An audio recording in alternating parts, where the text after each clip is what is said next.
And YouTube says we are live. Hi, everyone. #1 Marmaduke fan here. And this is sort of a mega live stream spectacular celebration event. We are talking to some of the creative people behind Sporkman. Joining us, as I say hi to you guys, I'd love for you to introduce yourselves. First, we've got Chuck Benetti. What's up, everybody? And tell us a little bit about what you're contributing to Sporkman. I am one of the co-creators. I am also the digital editor and the digital fulfillment person. I'm also going to be running the campaign. I am also the face of the YouTube channel, Sporkman Studios. Yeah. So, and also the Twitter, the Twitter crew is pretty much consisting of me. We're also joined by co-creator Eric Berry. Could you say hi, Eric? Hello. Tell us a little bit about your involvement with Sporkman, Eric. Well, I'm one of the co-creators and writer on all the issues. And it's always me and Chris, or me and Chuck. It kind of alternates.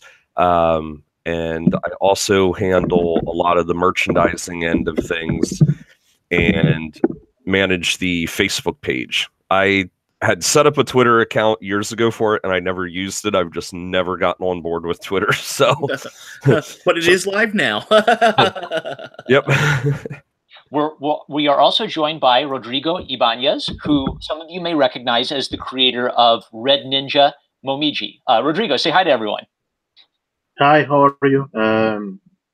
Well, yeah, I'm the creator, the writer, and the colorist of Red Ninja Momiji. I'm gonna work in Sporkman as the colorist very soon. Fantastic. So, three members of you got a huge creative team behind Sporkman. People will recognize other names. Eliza Ariel, who people will recognize as that comic gal. She'll be doing the cover for the Indiegogo project, and the main artist for the series is Gifney Ricotta. Is that correct? That is correct. Yes. All right. So before this live stream, I had an opportunity to read Sporkman Conventions, which is the introduction of the character, and I've really enjoyed it. We may have some people on YouTube tonight who have never encountered Sporkman before. So Eric and Chuck, could you tell us a little bit about who is Sporkman and how did this character come to be? All right. Well, I'll go, I guess. Yep. Sporkman we created back in the early 2000s, and it wasn't created for any particular reason. It wasn't like we set out to do a comic or anything. It was simply a bunch of us about 4 a.m. tired and just coming up with crazy superhero ideas for superheroes that would have abilities where we're like, oh, how about this worthless ability or whatnot. And our friend Chris had said, how about Sporkman, this guy, and he's got sporks all over, like sporks for hands and feet and head and stuff like that. And he drew up like this little sketch of Sporkman, and we didn't really do anything with it for a while. It just kind of was always a joke, one of us would say something like, oh, that would be a job for Sporkman or whatever. And I was working on some custom figures. A couple years later, I was just starting to get into that, and I made a Sporkman action figure, just, for fun. And then I think about a year or two after that, I did a Sporkman costume for one of our Halloween parties, and it was a surprise. So I was working on this for a month or two before our Halloween party. I'm like, oh, everyone's going to get a kick out of this. I'm going to make an actual Sporkman costume. And at this point, the design had deviated a lot from the first sketch of him. I took a lot of artistic license when I made the first figure, and then I kind of made the costume based on the figure. And everyone thought it was hilarious.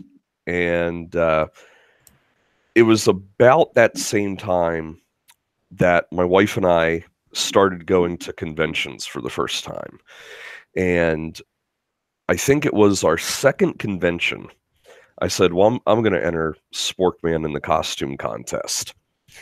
And so I entered, and people absolutely loved it. I won 2 different awards for the costume that time.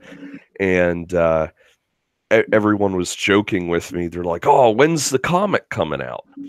And so I told Chuck and Chris about this. I'm like, man, people are really digging this character that I did. And, they keep jokingly saying, when's the comic coming out? Maybe we should do a comic book. And we're all like, well, what's the storyline going to be? And I was just like, well, why don't we just have him at a convention, because, hey, they always say about writing what you know, and I played Sporkman at a convention, so we wrote a story based around that, and, we never intended it to be more than one issue. There was a lot that was not intentional, For sure. from where we started to where we got. It was kind of always just kind of fooling around with the idea, and then it just seemed that concept, people were really receptive to it, and they really thought it was funny. So it kind of always just kept us taking it a step further. So, after we did conventions, we're like, hey, you know what? Maybe we should do some more comics and stuff. And, that kind of takes us up to Sporkman Goes to Japan. So Sporkman has seen print before, including Sporkman Goes to Japan. It's been printed in black and white before. Could either of you tell me a little bit about the history of Sporkman being published in comics, and why this Indiegogo is something kind of new and different for the character? Sure, okay. I can definitely take that one. So basically what happened is, we did the original print run for conventions, and actually it's actually been available since 2005 through Indie Planet, that you could print on demand, and we've been also selling it at conventions, for conventions. And then we did was it 2007, 2008, and 2009 was, as we were working on Japan, we went through with a company called Comic Express, and we actually had them printed through them. Unfortunately, that company has folded since then, and this is why we're kind of doing a relaunch on the project, is because we wanted to get it colorized. We've always wanted it colorized. And then we also wanted to do, we kind of wanted to kind of fix up some of the lettering issues and stuff like that. So, which is why And you've mentioned to me that so whether you hire a letterer or not, that's partially going to depend on the success of this Indiegogo campaign. And that is correct. Yes. If you hire a letterer, you've considered publishing through alternate comics as one of the viable options for publishing Sporkman in the future. Could you tell us a little bit about that? Sure. So what I'm looking to do is, if we can get a letterer, what I'm looking to do is submit the project to Peter, either one of two ways. Because he has two options. We can do either the print on demand with him, because he now has that functionality where, as a creator, we can submit to have our comic done on newsprint through his print program. Ideally, what I would love to do is, I would actually like to be able to go under his banner, because it is, for what he offers, the project, I think, would be a great fit there. Because the thing is, it's an all-age comic. It's available for everyone to read, young and old. So I think Alternative would be able to be a great option to get that distribution out into the comic book stores. Because our goal is, and has always been with the comic, we want to get it into the hands of the most people we can. Also, could you tell me a little bit about how the two of you met Rodrigo, and the two of you began to work together? So I met when I joined Twitter back in November of 2016. Started getting involved with some of the early on Comicsgate people before it was really called Comicsgate. and then I saw Rodrigo off promoting his comic, and as soon as he started promoting it, I bought it right away, and I read it, and I'm like, and I loved it. And, I kind of messaged him, say, hey, I love your comic. And when we finally kind of announced that we were going to do like this project, I was like, I got to get him on board. So, because I love his work, so I'm like, I got to get him on board to do our project. And I looked at other colors and they were great, but they just didn't, I didn't feel they matched what Momiji was off, like what Rodrigo did with Momiji. And I'm like, I got to get that style onto Sporkman because I think it works really well. And I am sharing the screen. I think I forgot to actually present the screen before, but I'm now presenting the screen to everyone, and I'm showing Rodrigo's work on Red Ninja Momiji from the free preview issue. Rodrigo, tell us a little bit about your history in indie comics. Well, I don't have too much previous experience. I'm a graphic designer, so I know a little to how to build a magazine or make publications. I started Red Ninja Momiji because I wanted to create a character I like. I started with a Japanese woman, then the ninja part of it, of her, reached to me because most of my favorite characters are ninjas. Then I thought that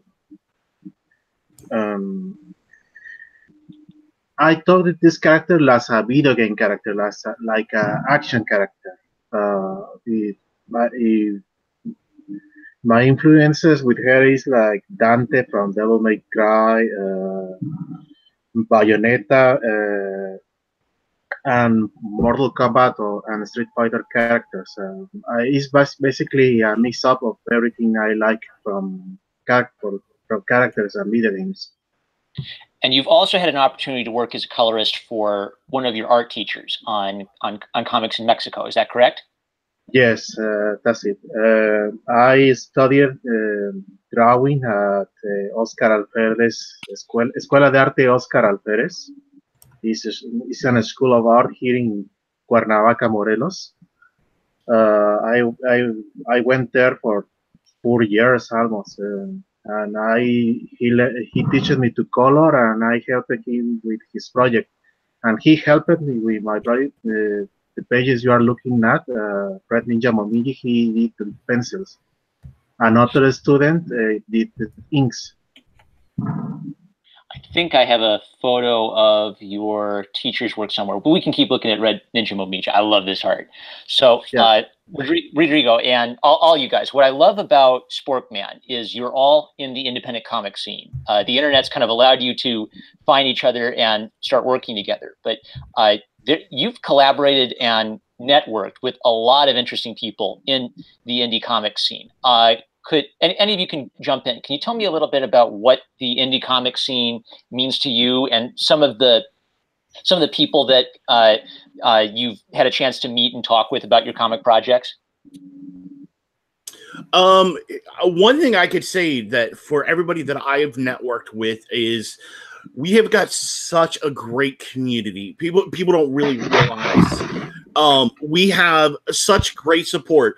In all honesty, I got to give, if you don't mind, I got to give I got to give some shout outs. It really, this project would not have gotten off not just this, but the Sporkman conventions revitalizing if it wasn't for Rags. I have got to give shout out to the Rags team. They really showed to me that there was an actual viable option that we could redo this project, because the Sporkman kind of was sitting on the shelf for a while. For a long while, for sure. So Rags really kind of got me saying, okay, well, there is this scene clamoring for new comics. And we're like, okay, we can reintroduce Sporkman for a whole new generation, basically. Because it basically sat in almost stagnant for almost 10 years. So it allowed us. And so Brian was very supportive. And then Troy, And then Troy from Wanpool. If you guys don't follow him, I highly recommend Troy. He's been excellent. Rodrigo. Then I got to give a shout out to Cody Fernandez, Josh, the amazing animator, Tank, and that comic out. All these people have been creative and have been supportive of Sporkman, and it's like the same thing with Slick Jimmy, Edwin, Boyette, so many people, I gotta say, and John Delarose, so many people that have just been very supportive of that. We also got DC Fans United to do our Indiegogo trailer. Yeah. So we really are really trying to involve a lot of people from the community, you know, and we want to give that shout out because if it wasn't for the people in the community, this project really wouldn't have gotten off the feet. You know, it probably kind of would have just puttered along and we would have found someone eventually, but it just would not have the impact that it has now. I love how involved you are in the community, in kind of like communicating with people in the community, getting them involved on your projects. I want to bring us back to Sporkman. It's Brett McGowan, who's actually writing a comic himself. He asks, how much of Sporkman is a joke and how much of it is completely serious? Eric or Chuck, do either of you want to take that one? Eric, go ahead. are you talking as far as tone? What's comedic and is that what he means? I think in connection to tone. Yeah, the tone of the story. Well, I know like conventions probably I would say is slanted definitely more heavy on the humor, whereas Goes to Japan, because it's a bigger comic and we could do like more action scenes and stuff like that, I think it tends to tone down the humor a little bit. Mm-hmm. But I don't want that to make it sound like it's serious in any sense. I'd love to throw out an observation I had based on what I read, and you guys can tell me if you think I'm nuts or not. But it cracked me up. Conventions cracked me up several times, and one of the reasons I think that is it's connecting to the Adam West Batman style in a good way. So it's not saying, hey, this is a stupid character and you're stupid for reading it. It's saying, here is a fun character. He kind of takes himself semi-seriously as a superhero. And so the humor comes from the fact that he has this sort of almost like golden age style to him. He's very much a straight hero in how he looks at himself, yet he has this ridiculous costume to him. Does that sound like I'm kind of clicking with the vibe of the character? Yeah. I've never actually heard anyone make that kind of comparison. Usually when people make a comparison to it, they say the humor is a little bit along the lines of The Tick. Now, I've never read The Tick, but I think The Tick, from what I understand, is skewed a little bit more over the top and ridiculous. With Sporkman, it's kind of like he takes himself seriously, but other people don't quite know how to take him. Yeah. And so it's like some people can kind of take him as, you're strange, like, really? You don't have any powers, but then he can actually prove himself. Like, one thing we never wanted to do with the character, which I always say, this is one thing that frustrated me even as a kid about Inspector Gadget. I thought Inspector Gadget was cool, but it drove me crazy that his niece Penny and her stupid computer book were always the ones saving the day. Yeah. Because to me, that took away any hero element of the main character. And so we never want to have a situation where Sporkman's like, oops, I tripped and fell on the bad guy, and that's how I defeated him. It's like, no, he always, thinks about how to go about something. And Chuck, if you have your art for Sporkman Goes to Japan, not only did I get that strong impression from Sporkman conventions, but even the art for Sporkman Goes to Japan, it's sort of like the tone and the seriousness gets stepped up for that book. Like I can tell that, conventions is, you're feeling out the character, you're kind of trying out some different things with the character, you're seeing what he can do. And for goes to Japan, this looks like an adventure story, and it's a 3-part comic story, and there's monsters, there's some beautiful anime girls. I definitely get the impression that this isn't a character who's just, oh, he's a goof, he's a sport. He's a character who has this comedic element to him, but he's also an adventure guy. That's great. Yeah.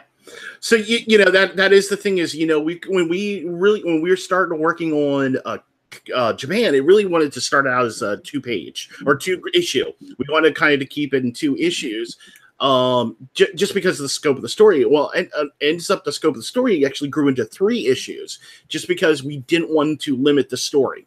So and one thing, because I mean, at this point, we were still noobs at this whole comic thing. It's not like we had tons of experience, and some of it came down to the inclusion of action scenes, and we're like, wow, we're racking up a lot of page count, just with this one fight here, and we didn't want to trim any of that down to the point where we were sacrificing the action. We didn't want to sacrifice any of the story. So we said, okay, well, you know what? It's going to have to be 3 issues. And even adding a 3rd issue, all of those issues are over an average page count. Oh, I got a couple comments in the live stream I'd like to address. So Tycade says, ugh, I wish I could back this comic. And you can, Tycade. I've included a link to the live Indiegogo page in the description below. I saw that Josh the Amazing Animator says he's backed it already, but he hasn't seen the page update. It did update. It's taken a little bit. So I've heard reports that when Indiegogos just go live, there can sometimes be a little delay, but it is live, gang. This is really a celebration of your Indiegogo campaign, because you had it go live right before we came on air. Yep. Yeah, some people, if they're just watching it, they may have to refresh their page too. If like other donations come in, they're going to have to refresh the page sometimes to actually see it update, that sort of thing too. And I did want to address a couple of the comments. I know people have said they wanted to back. If we do make our goal, we are going to go into in demand. So there will be time. If you can back it now, please, I appreciate it. Just know if we do make our goal, we'll go into in demand, so people who can't back it now can pick up later on. There we go. So even if you don't have the scratch for it right now, share it and help it get to that. Help it meet its goal. Now this is important. So some people on Indiegogo, they can have a flexible goal, but you've decided you've priced your Indiegogo based on what you need to make this comic happen. Could you tell us a little bit about that?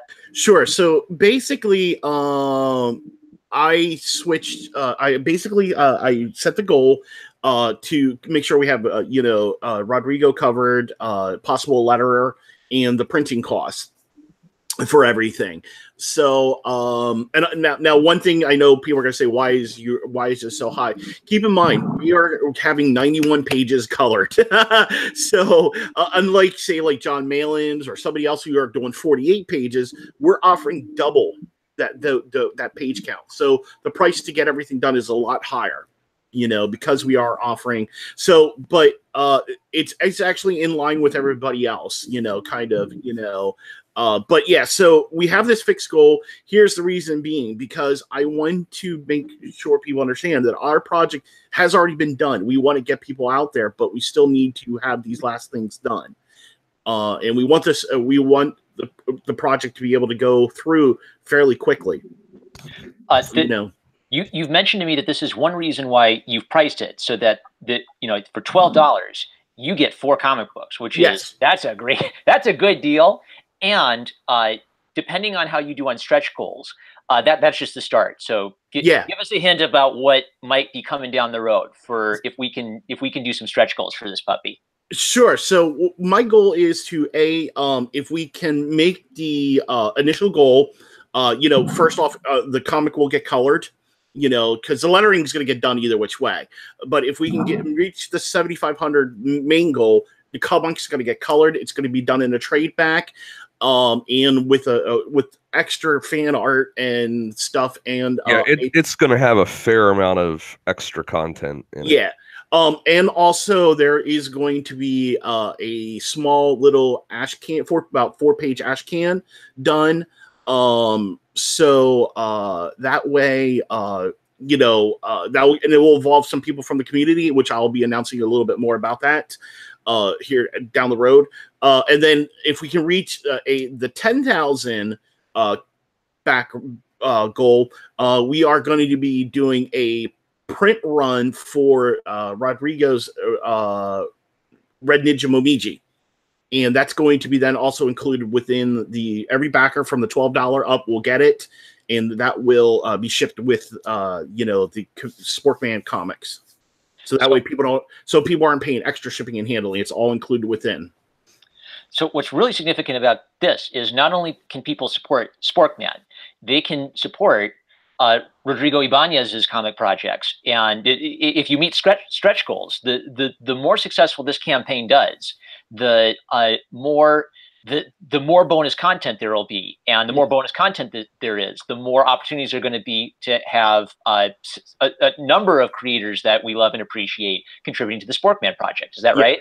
Yes. Yeah. So this is kind of a prime move the needle candidate. I mean, A, you've got the decent price point to enter.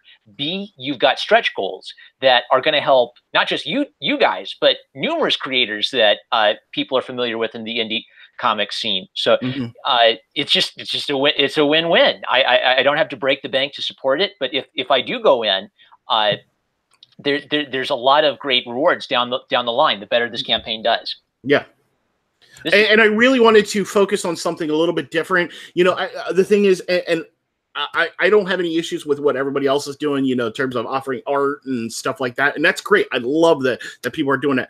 I kind of wanted to give a little bit more support to within the community of getting other people's projects more light, you know, because that's the thing is, in order for our, even if you're Comicsgate or non-Comicsgate, whatever, you want independence. Let's say you just support independent comics.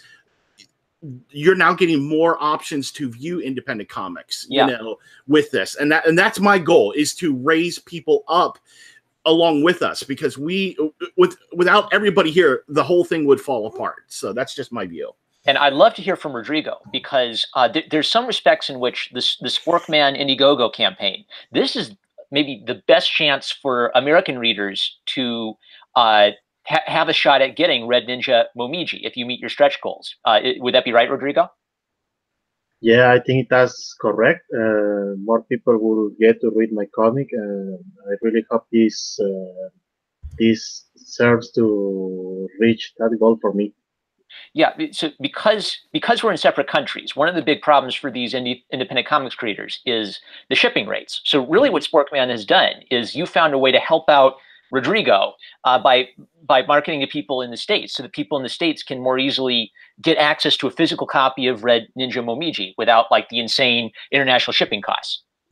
Correct. Because what basically is going to happen is, in the shipping and handling, and there's going to be a flat fee for shipping and handling across the world. So yes, we're kind of doing the shipping and handling the way DNC did his. You know, just a flat rate, everybody pays. It's to help everybody. You know, to support everybody around the world to get their stuff. So that's kind of what we're doing. You know, that way, you know, we're helping out. So that way, it's spreading the love.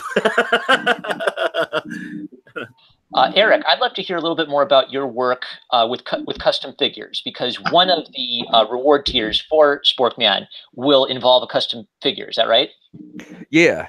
And you know, no one has to worry about me. You know, obviously, there's no prototype I can really show, but no one has to worry about you know, getting some crappy figure and stuff made up. I actually, over the past couple years, have been doing a lot of custom Star Wars figures, and kind of hobby of mine. And I've also made a couple different Sporkman figures. I made the very first one, which was I used the body from a Power Ranger, because they were very plain bodies where you could just add the details you wanted. And that actually partially informed Sporkman's color scheme. I used a red Power Ranger, and I just changed some of the colors around and stuff like that, which is why he has red and white. I made that first figure, and then I did a 12-inch Sporkman figure, which Chuck might have a photo of it that he could throw up or something. But I have a photo of both of them, by the way. Yeah, but I actually sewed the costume for that figure, and it has real sporks incorporated into the figure.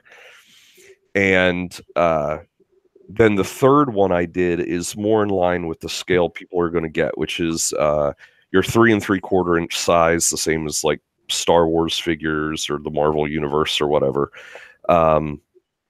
And I did a static figure in that scale that looks really, really good. Well, what people are actually going to be getting is a fully articulated figure in that scale, and it will have a cloth cape and everything. Fantastic. Your friendly neighborhood ninja, you guys mentioned, is someone you've interacted with. He's in the chat. He asked what size of Sporkman figures are going to be. Hey, perfect timing. Yep, they're going to be that scale. So if you collect, that scale of Marvel figures or Star Wars or G.I. Joe or whatever, it'll fit in with that scale. Carl's Amateur Hour has a nice question for us about writing style. So this might give us a chance to talk more about your guys' ideas about, what this character means to you. So Carl's Amateur Hour writes, I have a question for Rodrigo. As a person who draws heavily from his own influences as well, how do I do so without coming off as derivative? So Rodrigo, are you there? Yeah, I'm here.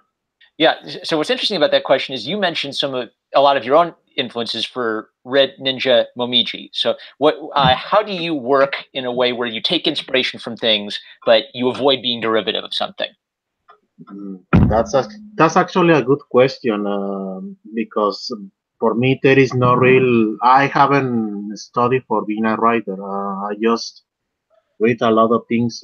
I think that's one of the first things you have to do is to read a lot to learn how to write a character.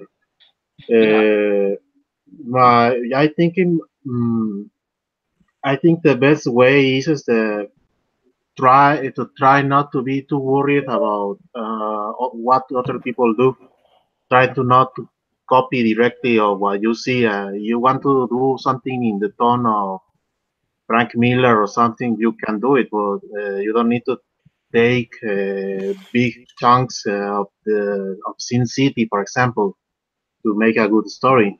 Yeah, and if people find you the free preview issue of Red Ninja Momiji, and it's free, how can you say no? I think they're going to get a chance to see how you do visual storytelling. So much is communicated about her intensity, but just by your compositions and your close-ups on her expressions.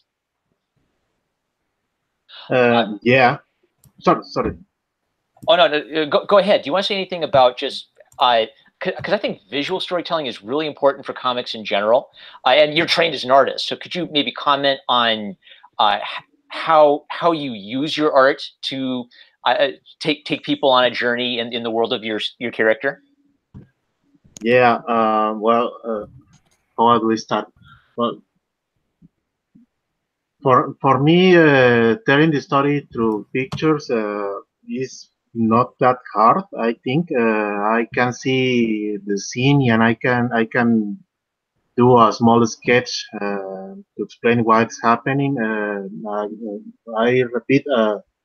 I read a lot of comics. I've been reading like for 25 years already. So I have an idea of how to narrate something with pictures. Each point. Fantastic. So I'm excited just by the sheer number of creative people you already have working on Sporkman. That comic gal doing the cover, Rodrigo Ibanez doing the colors, and people can see Rodrigo's work as a colorist in his own work for Red Ninja Momiji. So you've assembled some really sweet people. I'd like us to get back onto Sporkman and maybe the importance of getting this book in particular. We mentioned it right at the beginning of the stream, but people may have joined us since. But one of the goals for this Indiegogo is to hire a letterist. Could you a letterer? Could you tell us a little bit about that?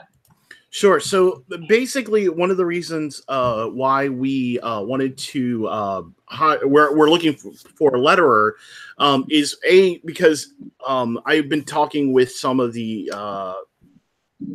people out there from AP that I was also talking with Peter Samete, and also some personal dislikes on some of the lettering that was done. Well, they didn't care for the lettering too much, so their recommendation was kind of to redo the actual lettering in a different font.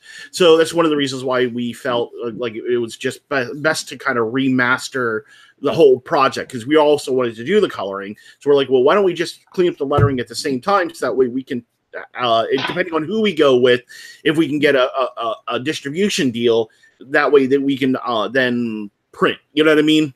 And they can actually print the comic, and they can be supportive of it. Yeah, I know there's a lot of disagreement on the Comic Sans thing, but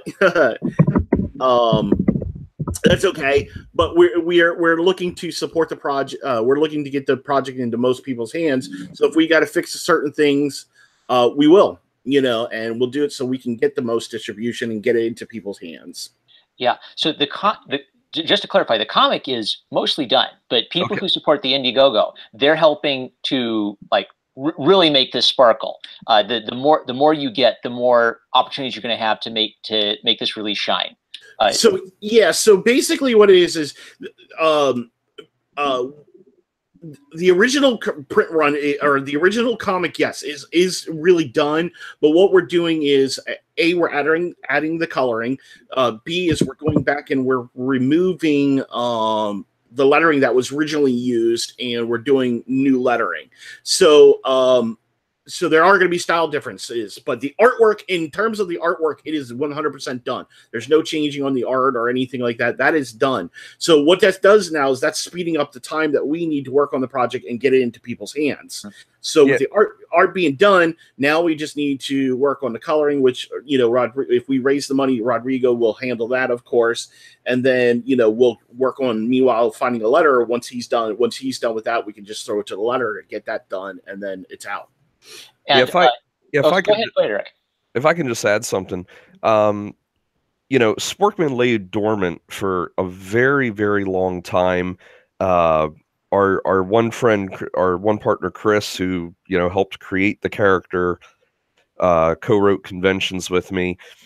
He, over the years, what normally happens, sometimes people just drift apart, lose interest, go their own way, and he kind of just was like, look, this was just like a hobby thing we did. And, he's not really looking to continue work on it. And, I had started my own business that I was doing at the same time I was working full time. And, so it was just kind of a hobby thing. And we had already spent a lot of money. We had already borrowed a lot of money. And it was like, we don't want to go back to it and just start hemorrhaging money on something that's a hobby. We have to make sure that this is viable. Mm-hmm. And in those years, it's kind of like technology and stuff changed in a way that, where we said, what, hey, this is really feasible again, because back when we started this, you had to print hard copies. Digital comics didn't exist. Crowdfunding didn't exist. Social networking, maybe there was MySpace or something at the time. So there was the deck was really stacked against indie creators more than it is now, where you have those social networks and you have digital comics. So if you don't want to print something, you're not going to be burdened by print cost. So all these things came about in those intervening years. And we said, you know what? We would love to do more Sporkman adventures. We'd love to do an animated Sporkman show. We would love to do a whole line of action figures. We'd love to do all this stuff. But we felt that so much time had passed, and the networks are a lot more open to us than they were. We're like, what we need to do initially is maximize the impact of our existing assets. So before we spend a ton of money, you know, going all over the place and trying different stuff, hey, we have conventions. We have Goes to Japan. But what we have now is an opportunity to make it even better, you know, by the addition of color, and get it into more people's hands. There's plenty of people that obviously have never heard of Sporkman. You know, maybe even new readers over the years or whatever. So, you know, we're looking to do all this because we actually want to continue with it, but we want to lead with what we've already done that a lot of people haven't even seen. Yeah. So even if people had Sporkman before, you know, this release is going to add a lot of new stuff. For people like me who hadn't read it before, this is a great entry point at a really affordable price to get into Sporkman. Plus, you have these bonuses and these bonus comics that'll be exclusive to the Indiegogo campaign, dependent upon meeting stretch goals. So, earlier I said this is a key candidate, I think, for Move the Needle, because you guys need to have it reach a certain level for this to be financially feasible. But if it reaches that level, and if it goes beyond that level, then we're going to be helping out. It's a good chunk of, what's it, about like six different people in the indie comics community, all involved in this project. It's fantastic. Yeah, yeah. I'd love to transition a bit to talking specifically about Sporkman Goes to Japan. So earlier I showed a little bit of the art of Sporkman conventions, and I gave my, you know, kind of unbiased opinion that I love it. I wish that comedy books could have me crack up so much as Sporkman conventions did. But then, well, thank you. You are welcome.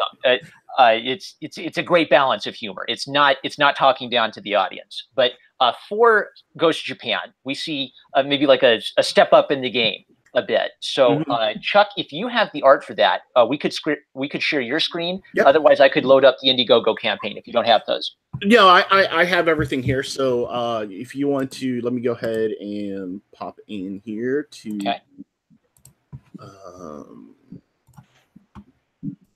Because this will give us a chance to look at some of Gift Nirokata's more recent work, because Conventions was his first work, and this will be more immediate. Are you ready for me to share your screen there? Yep. All right, present to everyone. Here we go. So we're looking. Hopefully, you're not showing us your super secret address or anything. No, you guys should be seeing the first page of the opening art for Sporkman Goes to Japan issue 1.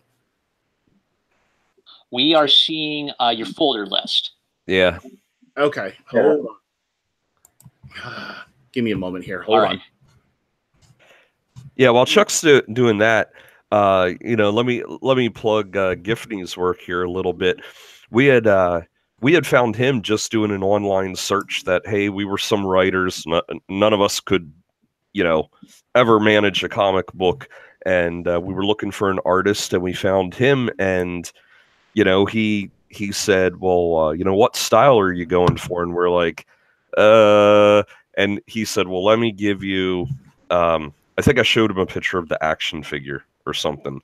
And he said, well, let me give you a couple styles and see what you think. And he gave us 3 different Sporkman drawings, and every one was like a unique style that the comic could have been.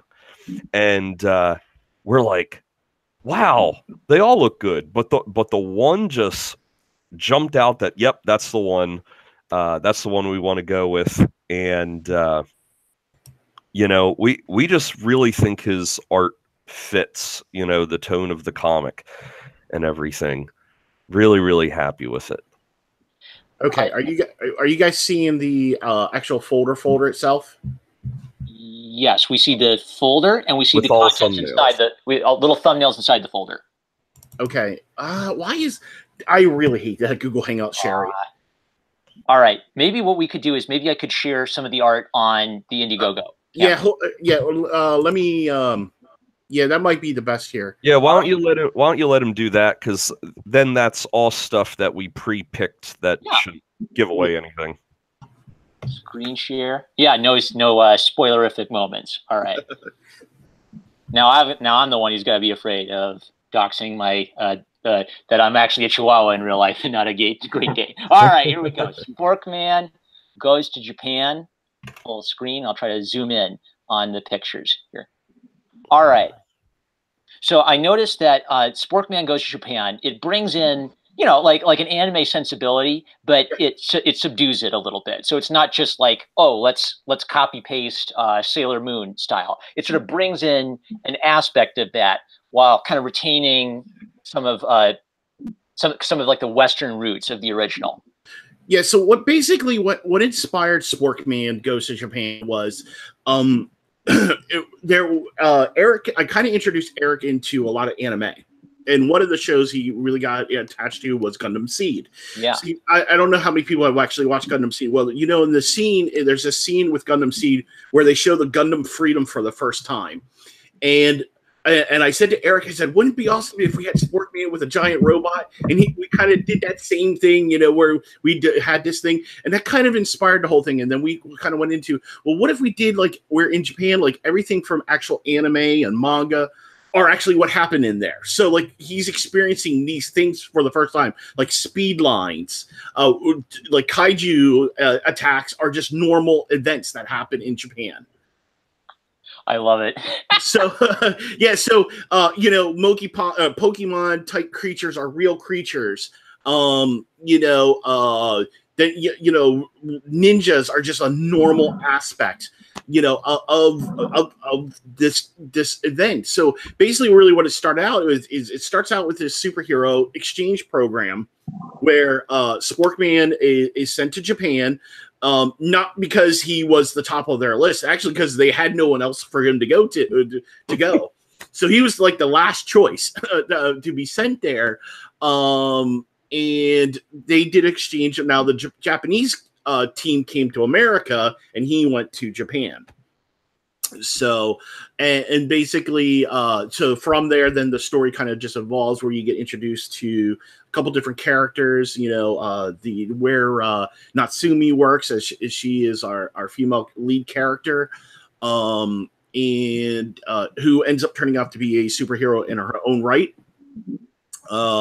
And she rocks butt. So, eventually I would love to see a Natsumi Momiji down the road. That would be awesome. Well, speaking of which, one thing that's kind of interesting about the Sporkman character is we have, the comedic aspect and the semi-serious aspect of them, and you mentioned before when Gifty was showing you art styles for the character, he showed you like 3 different art styles. And I think a character like Sporkman, like variety is the spice of life. Like I could imagine Sporkman, super serious, like super Frank Miller-y, and I could imagine him like really cute and chibi style. Would you guys be open? Because part of what happens down the road for Sporkman might depend on, how well you do with this Indiegogo campaign. This is possibly going to open up, opportunities for you down the road to do more Sporkman. Would you be open to Rodrigo Ibanez doing his take on Sporkman in the future? You mean as an artist? Yeah, because he's dope as a penciler as well as a colorist. Oh, I tell you, it's crazy. We've actually been seeing like a lot of fan artwork with Sporkman since Chuck started doing this thing in the community. We actually do have. Someone did a Sporkman My Little Pony. Yes, that would have been. Was that Mr. Marvel who did that? No, that was actually Josh, the amazing animator. Josh, and then we had Josh, the amazing animator. That's actually Mr. Marvel. That picture right there that you have right there, that's done by Mr. Marvel. Yeah. That's a Teen Twitter Go version, just a kind of parody of Teen Titans Go. And then we actually have a TV version done by Matthew Weldon who did Punchline. He did that, so we have, and I can share the chibi version of that one. Sure thing. Now, is this the old cover for it, or is this that Comic Gal's cover that I'm looking at? No, so the three covers, when you get the floppies, the three covers will have the original floppy covers. All right. Okay. When the new cover is only going to be on the trade only. Gotcha. And that will be the That Comic Gal one. Correct. Right. Yes. Will it be exclusive? I'm going to stop scaring so it'll be exclusive to this Indiegogo campaign, the That Comic Gal cover. No, actually, let me rephrase that. No, it's only going to be on the trade. So if you buy the trade, you will get that cover. So anybody who backs it at the trade level will get that cover. Even after we run past the Indiegogo, because what's going to happen is we're going to be submitting this to Indiegogo or to Indie Planet. They're going to be the main printer of the trade. So anytime we go and we need to order trades for a convention or something like that, or somebody wants to do print on demand, they will get that cover. Yeah, the individual covers are still, if people like that artwork, it is still going to be included inside the trade. It just won't be actually used as the main cover. Right. But it will be used on the floppies. They'll still stay the same on the floppies. The individual issues. Yeah, so really this is the best chance if you miss the floppies of the original Sporkman to get some floppies, maybe in color of him. Correct. All right, tell us a little bit about the importance of meeting your minimum goal. Is it 7,000? Is that what am I remembering? 7,500. 7,500. So you've got to meet 7,500. Tell us a little bit about why you got to meet that goal. So in order to meet the goal, one is to pay for Rodrigo, for him to do his cost for coloring, because we do have a lot of pages to be done. So I want to make sure he is, fairly compensated. Because it's a lot of work. 91 pages of artwork is a lot of work to do. So anyone contributing, I mean, one way to look at this is you're not, the goal's that high, but the goal's that high because it's not one issue. It's actually three issues that they're getting. It's just all being combined as one trade. The second thing too is you're getting we're getting the letterist. We also Gal doing the cover, and then the printing cost. So keep in mind, so printing cost is going to be we have a trade to be printed, and we also have 4 floppies that need to be printed. So that's why we want to make sure we have enough to cover all the printing and shipping and handling and everything like that. So that's why the goal is at what it is. That of course from there, we still wanted to make it a feasible goal. You know what I mean? We didn't want to come out where I know some people are like, $10,000, $20,000, $30,000. We wanted to still make it as a feasible goal. That way Rodrigo's paid, the letterist is paid, and the, Gal's paid. And then the printing is covered. So fantastic. So to review, people are supporting Sporkman, but they're also supporting you guys, the creator. They're supporting future endeavors with Sporkman. They're supporting Rodrigo to help him get his color rate, and they're supporting that Comic Gals. And let's see here. Are there any announcements you want to do relating to stretch goals? So basically, 2 stretch goals that are really going to be announced. If we get to 8,000, we are actually going to be bringing on for a little 4-page ash can that will be included to the floppies. Is going to be Ninja, who's in the chat, and then Cody Fernandez will be writing it. Sweet. That's yeah, and then at the 10,000, now we do have another goal that we're going to announce down the road, but that one we're going to hold off on. But at the 10K, if we can raise to 10,000, we are going to offer everybody at the $12 level and up. They're going to get a print. They're going to be able to get a print run of Red Ninja Momiji. So, so really, you're not just supporting us; you're supporting, getting Rodrigo and getting his work out there, and so that way he can get his project, into people's hands too. So really, it's really about supporting the people in the community.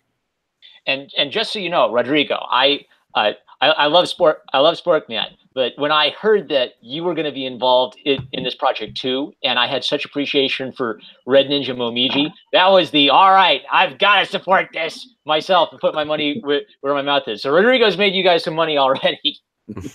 Nice. Well, you know, and that's the thing is, I wanted to get somebody from, you know, our community because, you know, we have so many great people in this community. You know, great writers.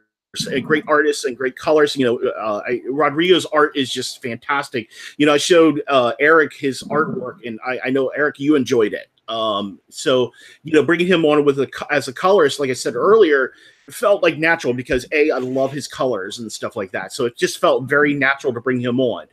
Same thing with that comic gal. You know, I fell in love with her variant of issue 3 of Rags, and I'm like, and then of course her Ghostbusters shirt variant that she did, and of course a few other projects. I'm like, I've got to get her on here. She's awesome. She's excellent. And then I felt like, well, you know, and I know a lot of people, like I said, want to do stretch goals of more artwork. I'm like, well, what if we do? Excuse me, I'm sorry, guys. Cop Squad. Sorry. I'm like, what if we did something a little bit different? What if we offered to give people access to comics they can't get? You know, yeah, you can get the, you know, Red Ninja Momiji digital and on demand, but then their shipping costs are going to be a lot higher. So I was like, well, why don't we offer a way to kind of piggyback that off of our shipping and handling to get this out to people? Eric, do you want to add anything about what Rodrigo and Red Ninja Momiji is adding to your project? No, I'm good. Right.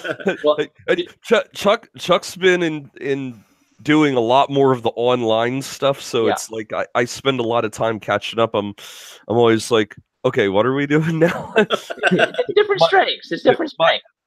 Well, right now I'm in the process of an Indiegogo campaign on my own business, and my wife and I are trying to get our house sold. And so the last couple months, our lives have been just in turmoil. And so there's a lot of, wait, when is that going on again? Right. So, if you guys just send me your links after this live stream, I'll update the description with any additional links to you guys' artist page and such for people who watch the recording of the live stream later. So fantastic. I want to think a little bit. So we've had a chance to talk about Sporkman as a character. You've told us a little bit about how you came together and started working together and the importance of indie comics to you. For people in the live stream, this might be a good chance for you. If you have any questions about either Sporkman or Red Ninja Momiji, at me or at any of the creators, and I'll be paying attention to the live stream chat for any questions you might have. I just want to let all three of you know that I really appreciate what all three of you are contributing to the comics community, and I am just so happy that you've come together to make this project happen, because that adds like a significant dimension to it for me, that I know multiple of the artists and colorists working on this project, and I love them all. So it's like joy upon joy to support this project. Yeah, I think that's part of the thing. I think we would have had a harder time with the with the Indiegogo or even with the Sporkman, because I noticed when I first was promoting the Sporkman conventions, it's great. A lot of people really responded to it, but there wasn't that oomph. You know what I mean? Because we are three unknown people. But.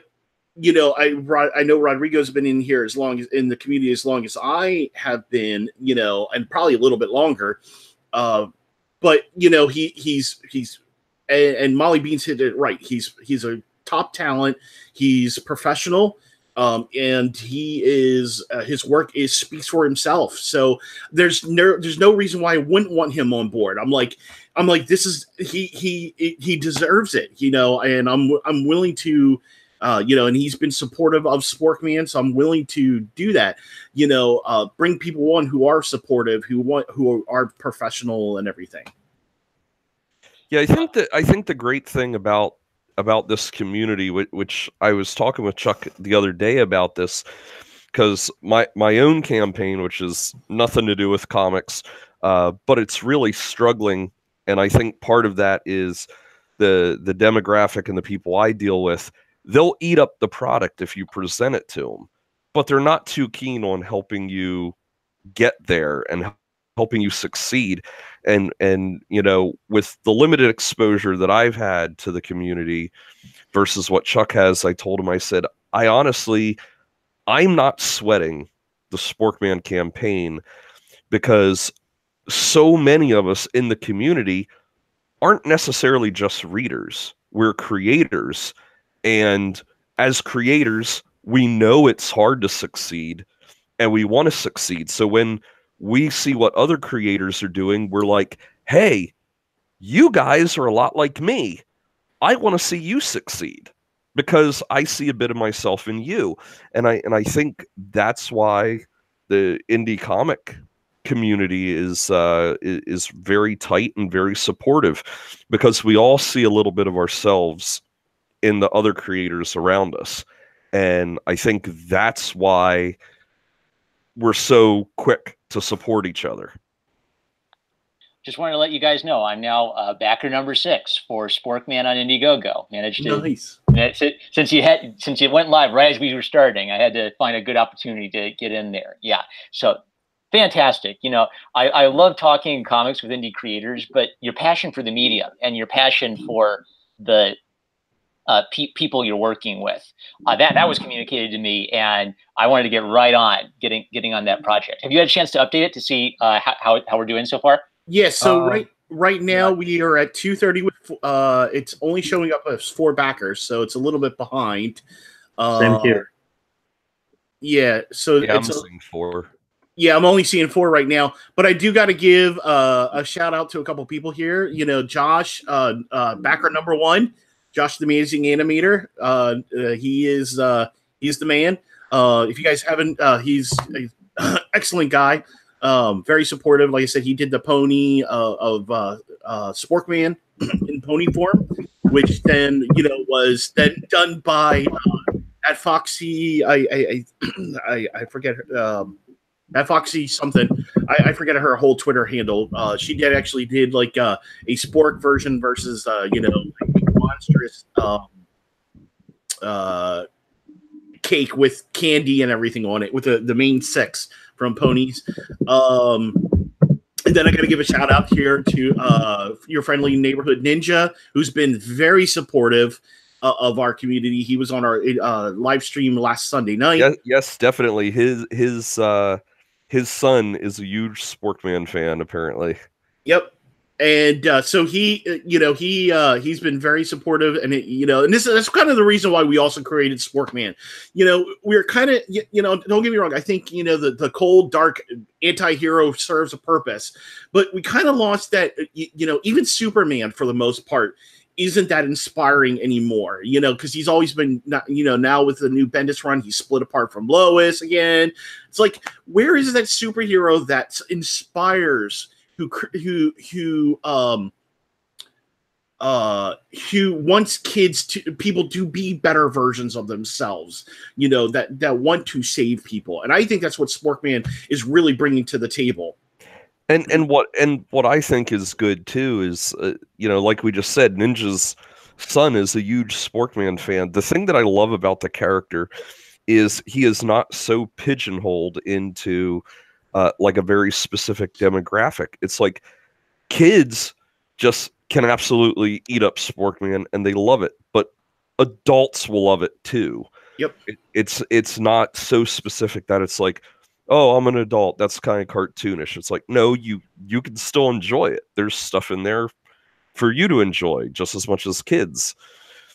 We never set out to say, oh, we need a niche and it has to appeal to this demographic. It's like we just wrote what we thought was funny, and with most of the, we have a whole bunch of ideas for adventures for Sporkman, and most of them, it's not like, oh, well, we need some broad story arc or anything. It's usually like with Ghost to Japan, where we kind of say, hey, you ever notice how it's funny, all these different anime tropes? let's throw Sporkman into the middle of that. Yeah.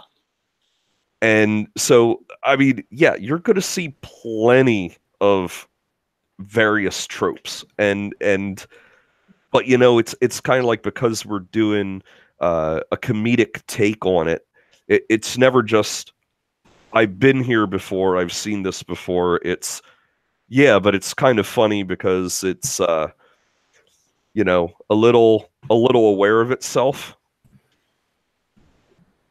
I definitely get that vibe from reading conventions, and I really appreciated it. I had to apologize when some noise was coming over Red Ninja Momiji's mic. I tried muting it, and I'd never done that before, and then I didn't know how to unmute it. So I'm really sorry if you were trying to say anything.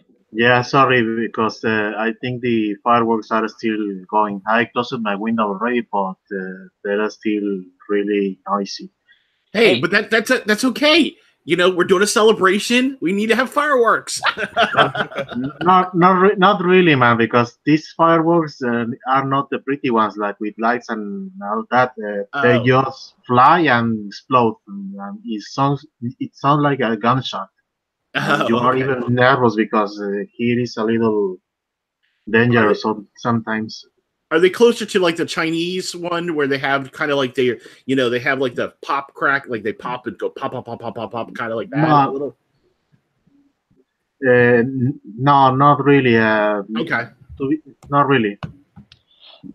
John Dillard Gaming the System, who is incredibly talented artist. Everyone go subscribe to John Dillard. He's a great artist. He asks, I want to know in the continuity of the story, I want to know the in-continuity story of Sporkman's getup. Who made it? Does it do anything? Where does he keep it? Well, there's actually a mini comic we did that's about 10 pages long, that if the only way you can get it right now is if you get the color version of Sporkman Conventions. Marmaduke, I'm not sure if that's the version you have, right? I've been sent, I was in a PDF version of it. I think it was included, yes. Yes. Okay, yeah, there's one called Sporkman in the Rescue. In that, you actually see him pull it out of his closet. But but that was like just like a little bonus thing. It wasn't like we put a lot of serious thought into it. It was originally released as just a little ash can that we photocopied and stapled together, and we did a very, very limited print run of full-size hard copies of that. But we never really came up with a timeline so much. Like, there's certain events we know, for example, Goes to Japan. Well, okay, it introduces a couple characters. Well, there's certain adventures that, you know, would need to be after Goes to Japan or before Japan. We're not telling the story 100% chronological. We're telling stories that we just think would be interesting. And if they take place in an earlier time period or a later time period, well, then so be it. That's how we're doing it.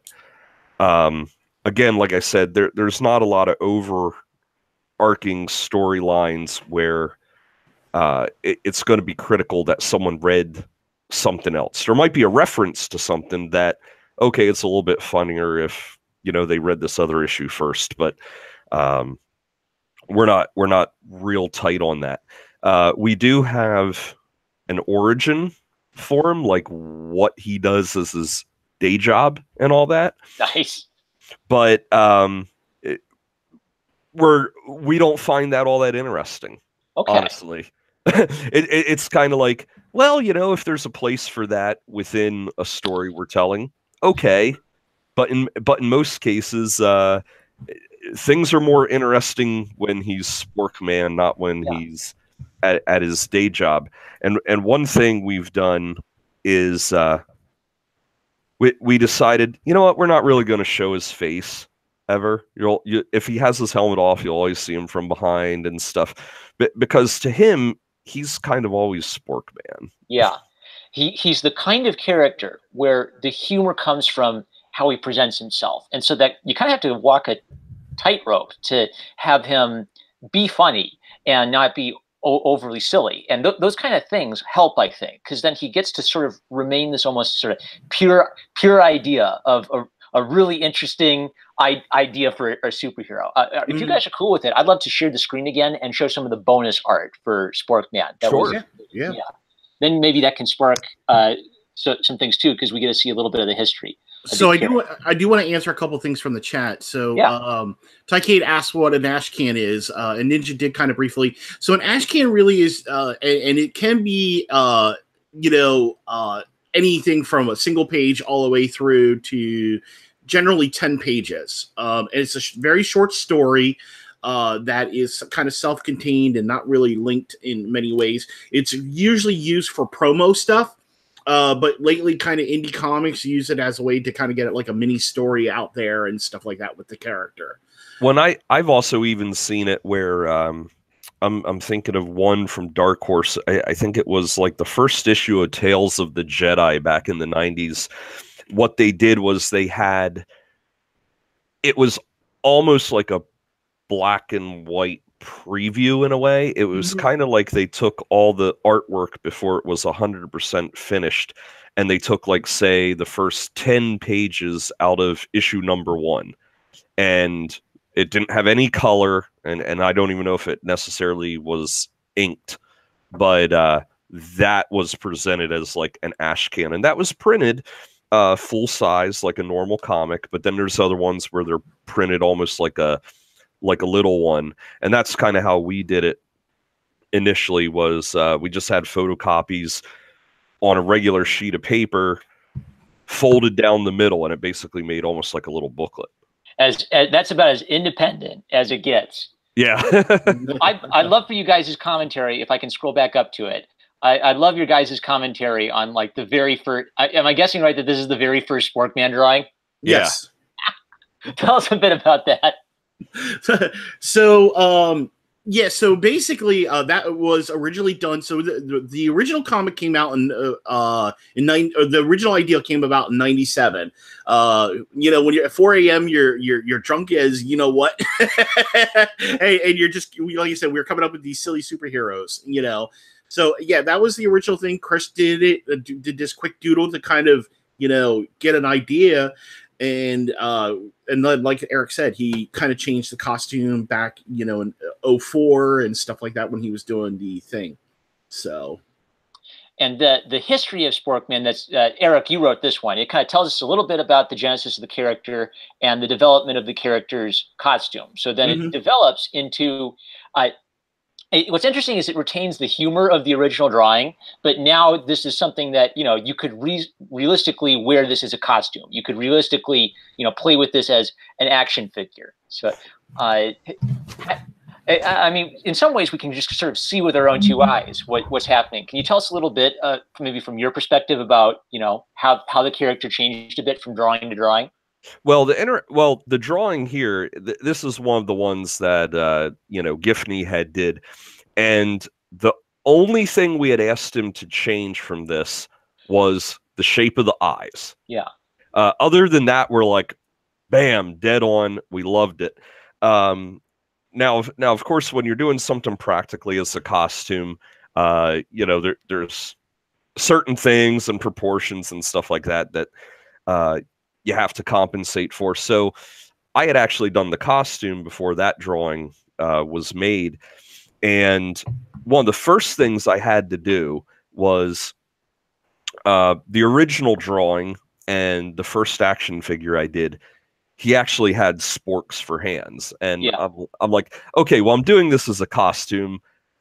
I won't be able to do anything. I can't even get in the costume if if I actually have sporks for hands. So I basically had redesigned it where I said, okay, well, his hands are inside basically like these gauntlets.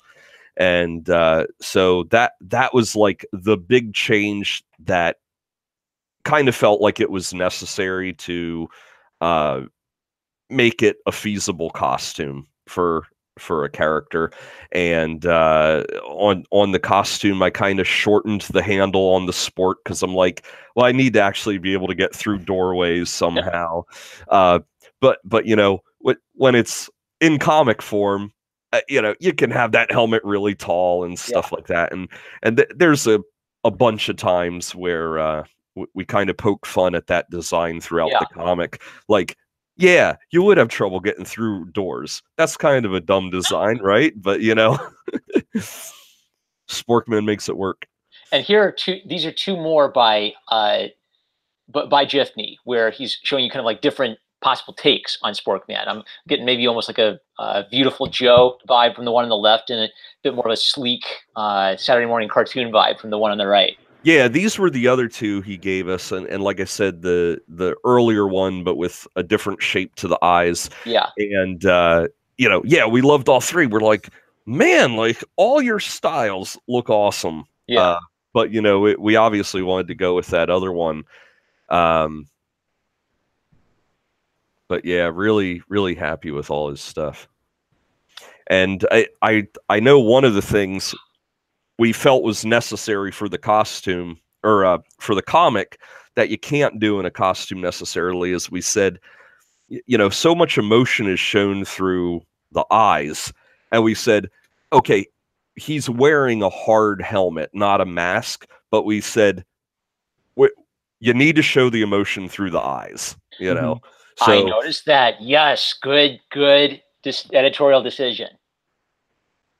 Yeah, because that lets him. Yeah, that lets you see when he's consternated. That lets you see when he's kind of smug or happy. Yeah, it adds so much to the character in the final comic.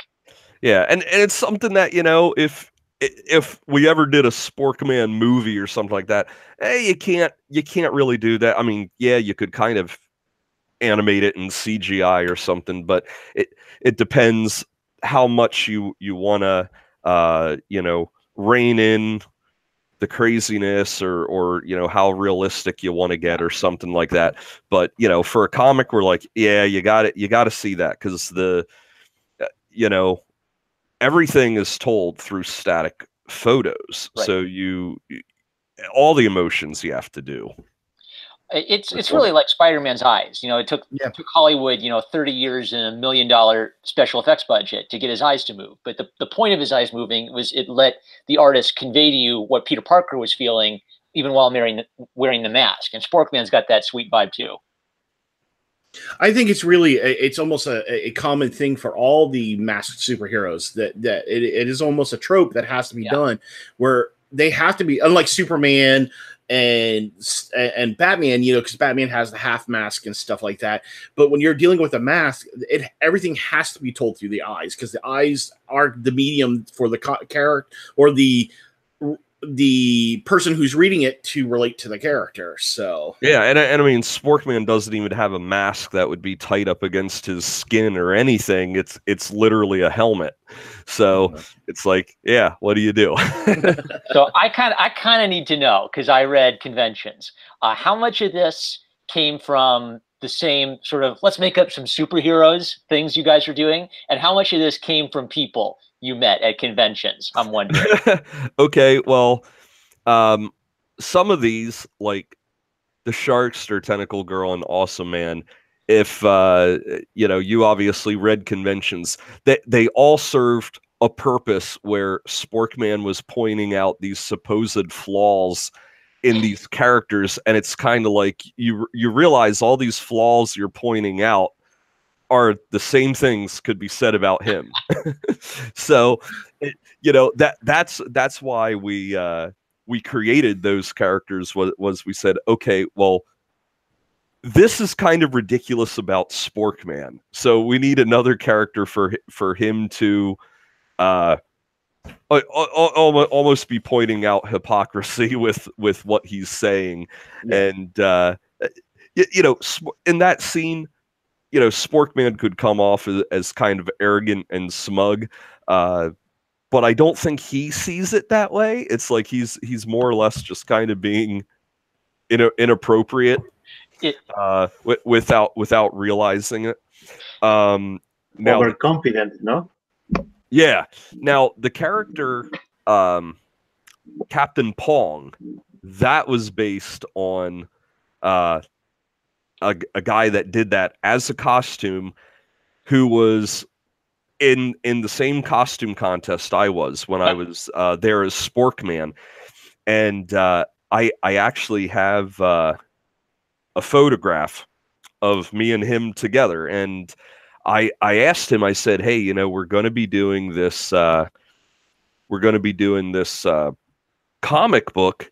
I'd love to put your character in it. Is that okay?" And he said, "Oh yeah, that would be great. Sure." So we put Captain Pong in there, and he honest to goodness had a TV on his head and a Pong machine on his chest, and like I actually was there playing Pong on Captain Pong's head. The character Mr. Bob is a little bit of a cameo. I had mentioned early on that Chuck, Chris, and I had all had an interest in film, and when we met, it was just at the time where camcorders were being downsized to the smaller size tapes, and they were within affordability range for people that were not wealthy. And we said, why don't we make a movie? Okay, so we decided to make this movie called Tag the Moving Picture, and so it was about three guys trying to make this space film, but they're completely inept, and they you know, super low budget and everything, and it kind of mirrored real life. A little bit like Sporkman conventions. Yeah, it kind of mirrored real life where you know, it was me, Chuck, and Chris, and we played Eric, Chuck, and Chris, directors, and we were directing a film about us directing a film kind of thing. And the hero of the movie that our characters was making was Mr. Bob, and he was supposed to be kind of like this you know, Buck Rogers, Flash Gordon type thing. And his outfit was literally made of tinfoil. And so yeah, you know, he would get in the costume, and we would just wrap tinfoil around the guy who was playing the part, and duct tape it to this black suit he had, and you know, he had like some off-brand laser tag gun and an old motorcycle helmet, you know, and he was Mr. Bob. So you know, we needed to populate this fictional convention with characters, and so we're like, well, why don't we take like some real stuff we did? Okay, Mr. Bob has a cameo. At the time, I was working as props master for a science fiction film called Dark Operations, and so I asked those guys, I'm like, hey, you know, can I put any of you guys in here? So there's at least 2 different aliens in conventions that are alien designs and costumes from Dark Operations. I think there's even a guy wearing a Dark Operations t-shirt. Chuck and I are in there. Chris is in there. You know, Chuck and I are dressed as Jedi in the one scene. So it was kind of like we could throw a lot of real life stuff, you know, both fictional and real, into it as cameos. In conventions, the master of ceremonies for the masquerade, like the convention I was at, that's him. You know, I asked him, I'm like, hey, you're the masters of ceremony in real life at this convention, can I put it in the comic? And so now, you know, is Professor Psychic, does he have a similar origin? No, he was just a character we threw in there, just kind of thought it would be a funny idea. You know, Professor Psychic, it's kind of like a silly character name. I want to see if I can rewind to the convention scene again, because I showed this right at the beginning. But oh, am I presenting to everyone, or did I forget to do that again? No, I think you're showing to everybody. Yeah, okay. It was coming up there. Good, presenting to everyone. All right, I was scared I forgot to do that twice. All right, yeah.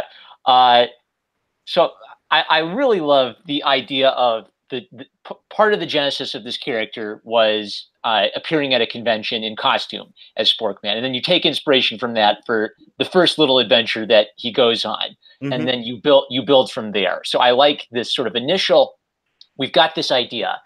We think it's something. We think it's hilarious. Let's build this idea into something. So you start in kind of like comfortable territory, drawing from, experiences you had at this convention. And then you go to Japan, and now you're going to Indiegogo. There's a real great, I mean, the more you grow this thing, I think the more interesting it's going to be to know what the genesis of a character like this is, especially if you have, opportunities to tell more stories with this character, get a variety of artists that people really like working on this character in a variety of styles. People are really going to be interested to know, how this character came to be. And it's going to be an interesting story, really.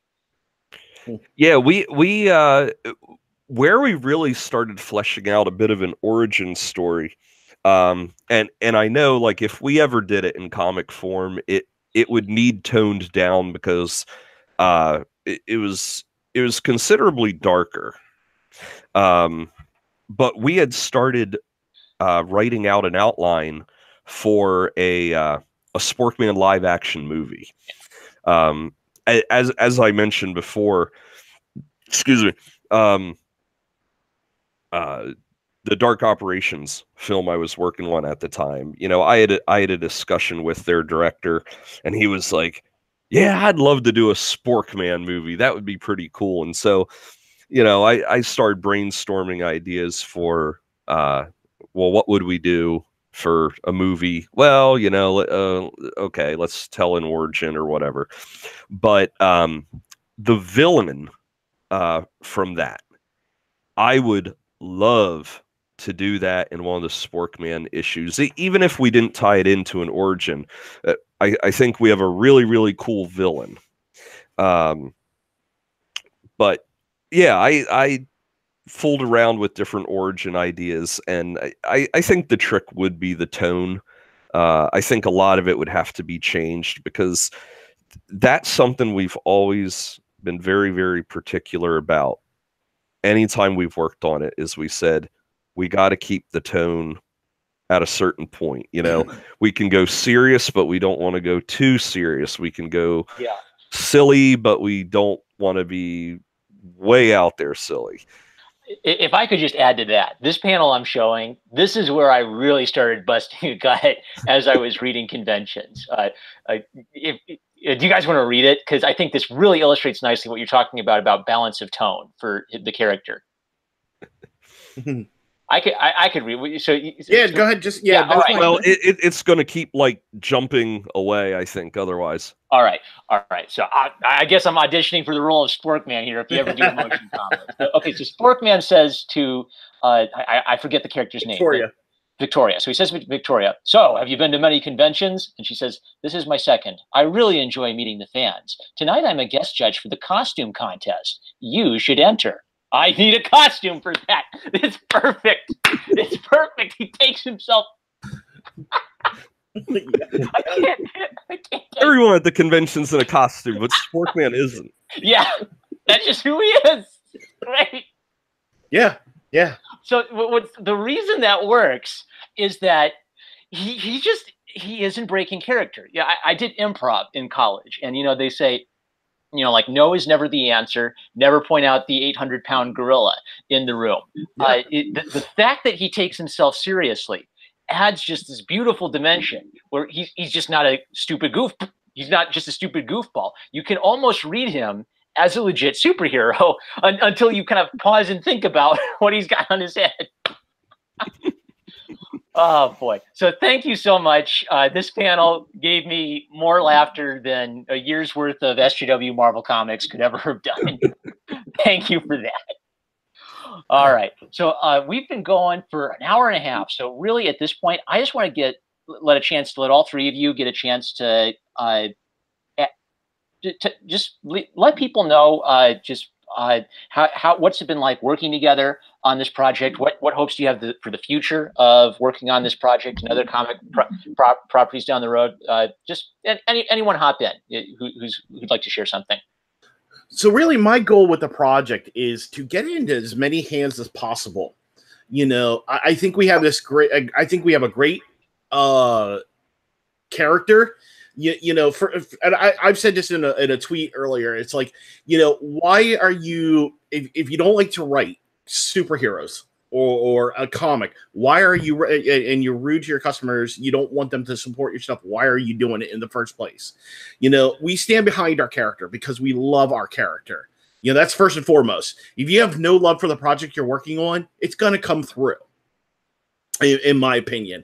And it's going to come through in almost in any way, shape, or form, be it how you're treating your customers, how you treat the product, and stuff like that. So that's first and foremost. Is my goal is to get it into people's hands so they can see that we love this character, we love writing the character, and we had fun writing the character, and making the comic. And we have a great community here, you know, with the people that we worked with before and who we are going to be working with in the future, in my opinion. Eric, do you want anything to do you have anything to add about maybe like the future of you working with on comics? Oh yeah, you know, the funny thing is, I used to do back in grade school. I used to make my own comics, and I mean, I didn't know anything about, you know, panels or anything like that. It would be like I would just take a piece of notebook paper, draw stuff out, and I just made up all kinds of crazy stuff. And I was always had an interest in art, and I was heavily into drawing. Not that I'm anywhere near what a lot of these other artists we know are, but I never expected to really actually ever put out a comic that I wrote or anything. And it was definitely an interesting journey, getting here, because, you know, as I said earlier, like nothing was really intentional. We never set out to do, you know, hey, we want to do a superhero comic with Sporkman. And I had thought if I ever did a comic, there was, you know, a sci-fi universe thing that I wanted to do. But, you know, once we did it, and, you know, getting the initial artwork back was an unbelievable feeling. Yeah. Because it was simply ideas and the written word, and, you know, and, you know, maybe some descriptions of some storyboarding and stuff. But then seeing a true artist be able to bring artwork back, and, you know, it became something we were really passionate about doing. Just even that one issue conventions, and, you know, getting the first copies in that we got printed, that was like an undescribable feeling, opening the box and seeing something that you helped create physically there. That was just an amazing feeling. And you know, we have so many ideas, and I would hate to see Sporkman never go on another adventure, because we have a lot of ideas, and almost all of the feedback we've gotten from people about the comics we put out, people really, really like them. So it's like, I'd love to be able to provide more of that content.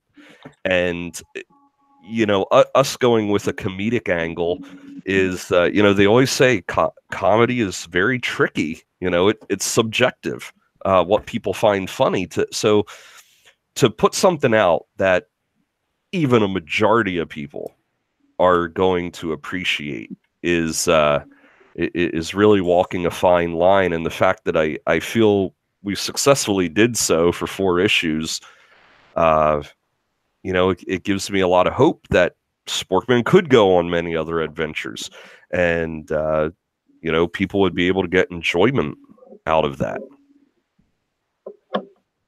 Rodrigo, could you? I'd love to give you a chance to tell us anything that you're hoping to do in the future with comics. What you've appreciated about getting to work with Eric and Chuck, and maybe what can we hope to see? Can we hope to see more of Red Ninja Momiji in the future from you? Well, first I want to say I'm really glad to be in the Sporkman team. This is a really big opportunity for me to start working in comics. I really can't wait to start coloring. About Red Ninja Momiji, I'm still working in Volume 2. I'm designing some characters. I'm gonna present them, I hope, in the next month or in a few weeks. I want to keep working in comics, not just doing mine, but helping others to do their own projects. I hope I can keep working in this way with other independent creators. Fantastic. And by the way, I already committed this on Twitter, but I owe Rodrigo a review of Red Ninja Momiji Volume 1. I am so stoked just looking at the art you produced for the preview issue. I know I'm in for a good time for visual storytelling. Yeah. We've had some questions in the chat, and I'd like to give maybe all three of you a chance to comment on them. Chuck, this one might be for you. So John Dillard asks, for the $40 tier, can you choose which T-shirt you get? Yeah, so any of the tiers that are above the $20 level, which is the entry T-shirt, the T-shirt will be able to be chosen between the two T-shirts. So basically, when we send out the final campaign, we'll get basically which T-shirt you choose. And then Gus Tyler Bush asks, do you guys think there should be more humorous comics in Comicsgate? In my opinion, I think that we need to offer a range amount of product across the board, not just comedy. I think comedy works really good. That's why I kind of hope Cash Grab does really good, because if that's all comedy based, which it seems like it's going to be. That's needed. We need more stuff like that in the Comicsgate. We just don't need one style. Which is why I appreciate the Timothy Lim doing Space Force. The Cash Grab coming out. Because we need these different styles, but at the same point, we do need the superheroes. So I am all for people. You got an idea. Do it, like Nasser doing the horror theme, the Lovecraftian horror theme thing. Those ideas are great. Let's keep it going.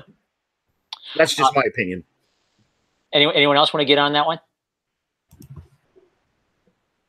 All right. Brett McGowan asks, fair to say Sporkman is like a less psychotic Deadpool? Nowhere close to being Deadpool, in my opinion. Because he doesn't, Deadpool doesn't, it is kind of a fourth wall breaking that Deadpool does, but at the same point, we don't go all the way there. You know what I mean? Because, that's really what Deadpool is all about. He is a fourth wall breaker, but I mean, there are certain elements where Sporkman might break the fourth wall, but it's because it's all self-aware. I think it's really we're focused more on if it fits, yeah, let's do it. But I don't think he's a less psychotic version of Deadpool, in my opinion. And definitely less cringy, like, hey, how about that meme from 2011 style humor? The idea of Sporkman's humor, survives when I read the comic today. And that's gonna work down the road, because people who take themselves seriously but are kind of ridiculous, that's always going to be funny. Yeah. Well, and that too is a lot. If you look at a lot of the tropes, we're taking these tropes that are out there, and we're throwing the whole basis of the idea was behind each one of them. What would Sporkman be if you took a character like Sporkman and threw him in a convention? What would Sporkman be like if you threw him in Japan? Vice versa, down the road, we're going to have it where possibly, we have Sporkman versus pirates. You know what I mean? So it's like, it's taking these elements and putting how Sporkman would handle these things. They lend for comedy itself, in my opinion. And your friendly neighborhood ninja, this is for all three of you. He says, #1 Marmaduke fan, I love you, and tell your guests I love them for me. Aww. Aww. Thanks, man. Appreciate it. Thanks. I feel all warm and fuzzy now. Like people will feel if they support Sporkman on Indiegogo. Get that warm and fuzzy feeling inside you. Yeah, if you want, more Sporkman, it's kind of like support this, because that will help us pave the way. I mean, for one, it's going to show demand. That people want this kind of content and stories. And you know, I'll just say this too for anyone that reads that stuff. If you say, "Oh, I really like some of these characters," we do have a rough idea of a story for a Return to Japan storyline where some of the characters will be returning for that. We have plans to do a storyline that is kind of a Justice League sort of team up where we'll actually be introducing more heroes and villains into the universe. And the one that we've actually been kind of off and on working on writing for the last few years where Sporkman was pretty much dormant was Sporkman and the Great White Threat, which is kind of like a underwater based story. Okay. What I was wondering, gee, is this some spicy Pepe the Frog meme direction we're going in? No, and it actually does star. It actually will link back into conventions because the Sharkster is going to be the villain. Oh, sweet. All right. Which we never intended to actually, you know, like I said, when we created that character, part of it was point out the ridiculousness of the helmet and stuff. But we actually really loved the design so much. We're like, no, this character is pretty cool. Like we need to put him in one of the issues as a villain. And it kind of links back to the kind of like, yeah. So we'll go into once that. I do want to answer a quick question from chat. I know Neostar asks, does I don't suppose I know any comedy writers. I like their pick their brain for in jokes. No, I don't really know, but we kind of do our own comedy writing a little bit, you know, in terms of how we do our stuff. But it's not about gags and stuff like that. I am available for consultations or paid work. No. Oh, your friendly neighborhood ninja remind me of something I don't think we've talked about. It says, say Revengers Forever for me. Revengers Forever. Yeah, unfortunately, you know, right now we're kind of just, you know, the Revengers thing is kind of just a side project that we wanted to do for that poster. I don't know if you guys saw that on the thing.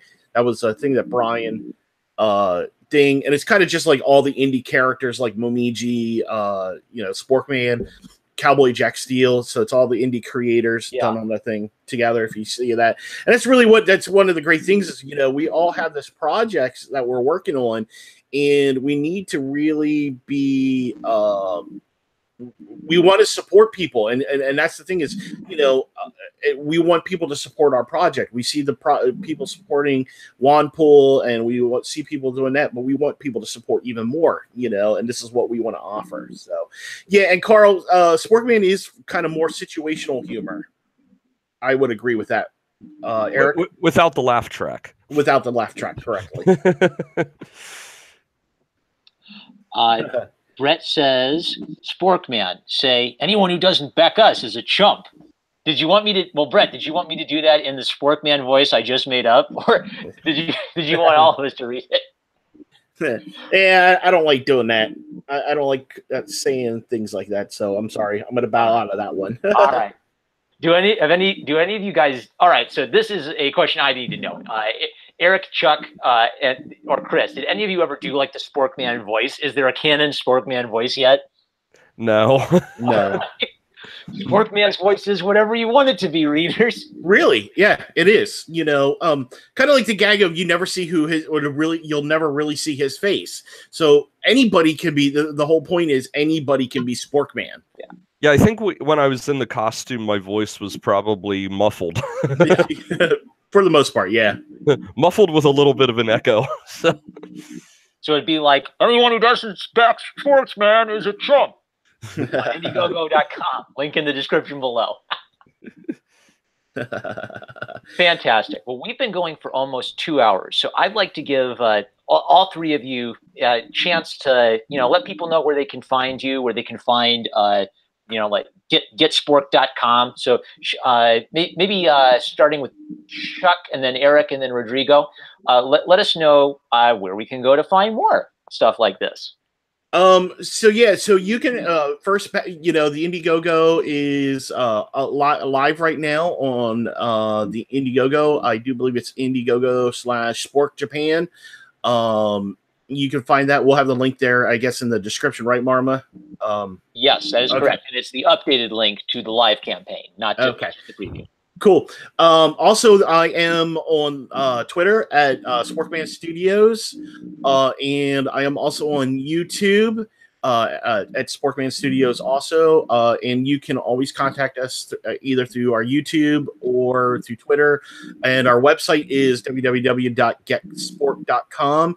And you can also email us through there anytime you want to chat with us. And also you can follow Sporkman finally has gotten on Twitter. I don't know if you guys saw that. Sporkman's been on Twitter for a long time. Yeah, he's just never used it. Well, not just that, he also had problems with his gauntlet. I was talking with him the other day about it. You know, he kept wanting to use the gauntlets to type on the keypad. So told him it didn't work too well. So finally got him to use his actual fingers. So he kind of got his groove going now. So and you can follow him at the Real Sporkman. The Real Sporkman. Now, just so I know, is this you guys, or is this a fan, or is this just actually the real life Sporkman in real life running that account? No, it's the real life Sporkman. Yeah, it's the real life Sporkman. Yep. And then Rodrigo Ibanez, I refer people to your Twitter, your Ibanez_Rodrigo on Twitter, and people can also get Red Ninja Momiji on Comic Central. Is that right? Yeah, that's right. You can find me there in Twitter. You can make questions or order commissions and check my artwork and leave commentaries. Fantastic. And I'll update this description with any links you guys want to send me below. Well, fantastic. You've been wonderful guests. I went from like being really excited having read Sporkman to really wanting to hop on this Indiegogo. I am so appreciative that you've been considerate of, you know, helping people have a tier where it's easier for them to jump on board and start supporting indie comics. And I want to strongly encourage everyone. Even if, you know, like comedy books aren't your thing, you can also think about this as just like a great opportunity to support multiple independent people in the comics community. Mm-hmm. And I just think that the opportunity to have Red Ninja Momiji, that's got to be like the biggest stretch goal I've ever heard announced in relation to any Indiegogo comic project. Yeah. Well, you know, and that's the thing is we wanted to be able to offer this for people, because the thing is, you know, I know a lot of people I've seen people say, hey, and I think they've said to Rodrigo a couple times, is this available for print? And he has tweeted out that it is available for print. And I know some people have said that shipping and handling is what really turned them off from doing it. So this is given a way for people to back the project and get it at, you know, if we can meet that 10K goal for that stretch goal, I mean, this is going to get that comic in your hand, and it's going to be all through, you know, coming through, you know, through a great price. It's all on the customers now, and yeah, people can also help they can share this live stream where people can hear you talk about your comic, and they'll find the link below, and they can share the Indiegogo campaign itself to let other people know about this project. So that's really important to do if you're listening. And if you have any questions, please feel free to contact me on Twitter right away. You know, I respond to all DMs, so I'm open all the time for the most part. I do work at nights right now, so it might be a little bit for me to get back to you, but I do respond to my DMs. You know, just if you have any questions about the campaign, or, you know, if you can't support it now, but you're looking to down the road, can't support it now, please just tweet it out, get it out into people's hands. You know, that's what's the lowest tier too? It's like $1. Yeah. So the lowest tier is $1, where you can get a Sporkman decal. Even if you don't want to, you're not interested in the comic, so $1 and you still get a decal that can put on your computer, your car, anything. John Dillard Gaming the System has backed it for the trade, and he says if you all get 2x shirts, let us know, and I'll up the backing. So something to chew on. What does he mean? He means like if you do like a stretch goal or something, or if you have a bonus tier to get both shirts, he'll happily up. He says he'll up his amount if you can get those. Wait a minute. Is he saying he wants both designs? I think so. Like if you had like another tier, if you have like another tier. Well, the way it will work is you can actually buy the like t-shirts. you could buy two perks for the T-shirt and then just specify a different one. Gotcha. Because I know with like my own Indiegogo, which I started about a week ago, a couple people contributed at more than one tier. I think the way Indiegogo works is it treats every perk that's purchased as a separate transaction. It doesn't operate like a shopping cart. Gotcha. Yeah, so basically, you know, if you bet, we actually have a tier at $20, you can get the T-shirt, okay, and then at $40 you got the trade and the T-shirt. So you can actually go for another $20 and you can get the T-shirt. Gotcha. So on the $20 tier, you can just get the T-shirt. If you want to get the other design and then combine that with getting the comic somehow. Correct. Okay. And the reason why, and we kind of really did that as a reason being because there are some people who may not be interested in the comic, but they love the character, but they want to support it on a T-shirt level. My shirt can kick your shirt's butt. Is that what it says? Yep. So you got my shirt can beat up your shirt. Yeah. So, and then the other design is going to be the Sporkman logo. With on the back, it'll have our most shirts will have our website on the back, but then you just have the Sporkman logo and stuff like that. So either shirt can be bought in either red or black, and then different sizes. You know, which, like I said, you know, I will email. Once the campaign's over, I will email all those who ordered the T-shirts, and I will get what they're looking for. All right. I had a report in the chat that someone was having trouble with Wi-Fi or the live stream backing up. So hopefully our live stream quality is okay. Usually, even if the stream itself is a bit laggy, YouTube, what's it called? Did they like process it, buffer it? That's right. And then it'll be, once it becomes a recorded video, it should all play quite normally, I think. Yeah. So fantastic. Well, yes, there is double XL. Yeah, he said no, double XL. So yes, there is going to be double XL T-shirts. Yeah, when the whole thing's done and Chuck contacts everyone to find out what kind of shirt they want, he'll collect the sizing and everything from people. Yeah. So the thing is, and that's something I do want to stress on the T-shirt. We have a local provider that we are working with who actually has who has been doing our T-shirts for the last 13 years. So yeah, I haven't spoken to him. I think in what was it, like at least 3 years, if not more. And I called him up and I'm like, hey, you know, I don't know if you remember these shirts he did for us, but you still have the screens for them. And he said, yeah. So yep. We're working with somebody locally who can actually print everything on demand. That way it's easier for us because it's local. It's one less shipping charge we have to worry about. Less we have to worry about too with him being local. So you know, so that's one of the reasons why we can offer the different sizes and stuff like that, because we're working with somebody locally. I can take and say to him, hey, here's the double XL. I need that, or you know, and stuff like that, you know. So since we had some questions about the tiers on the Indiegogo, Chuck, do you want to cover anything you'd like to say about the tiers or the perks on Indiegogo?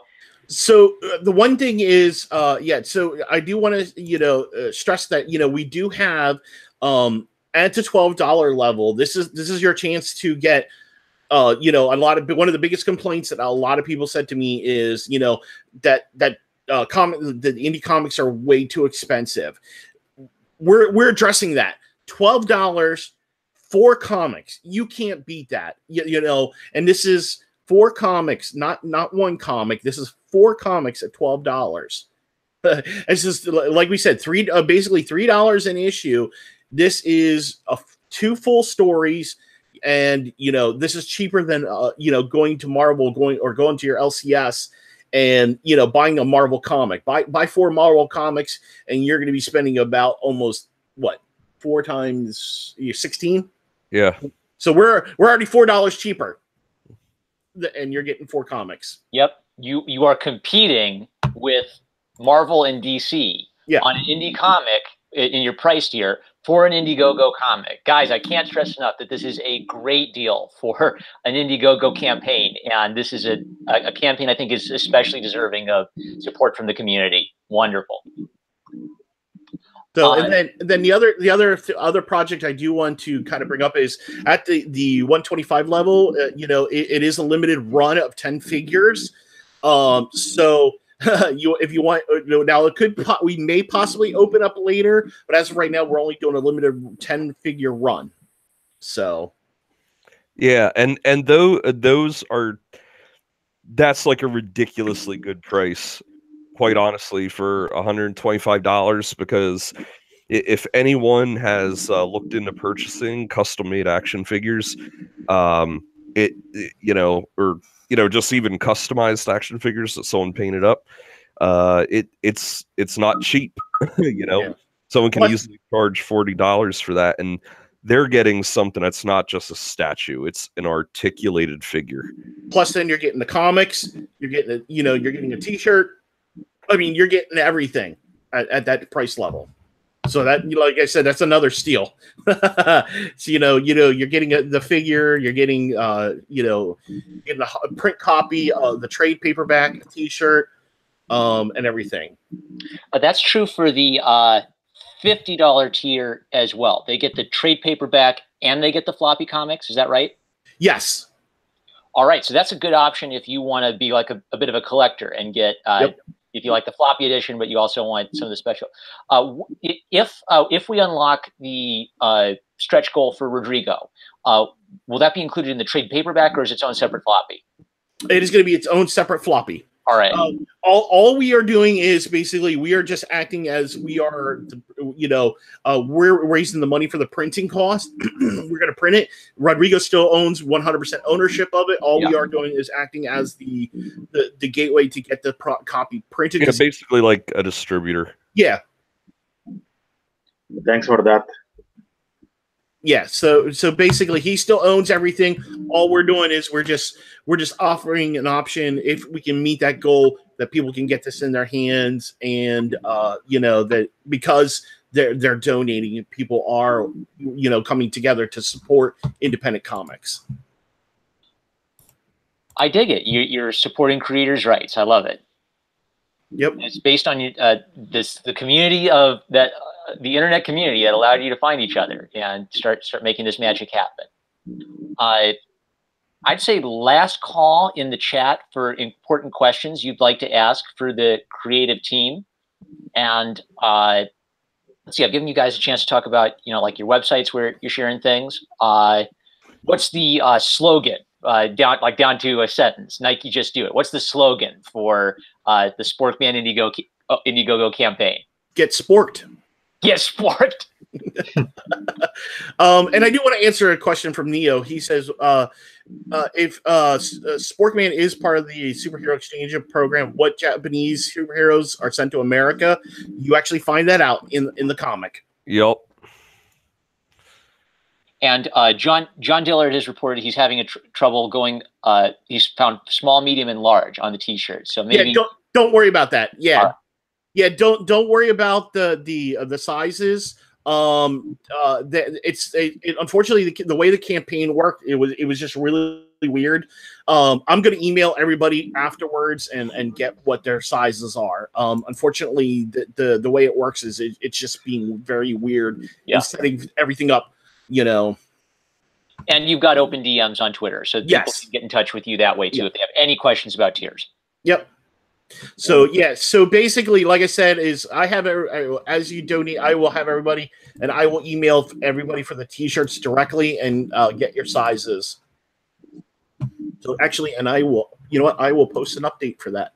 Nice. And both your friendly neighborhood ninja and Neo Starter, I think it sounds like they've both gotten it.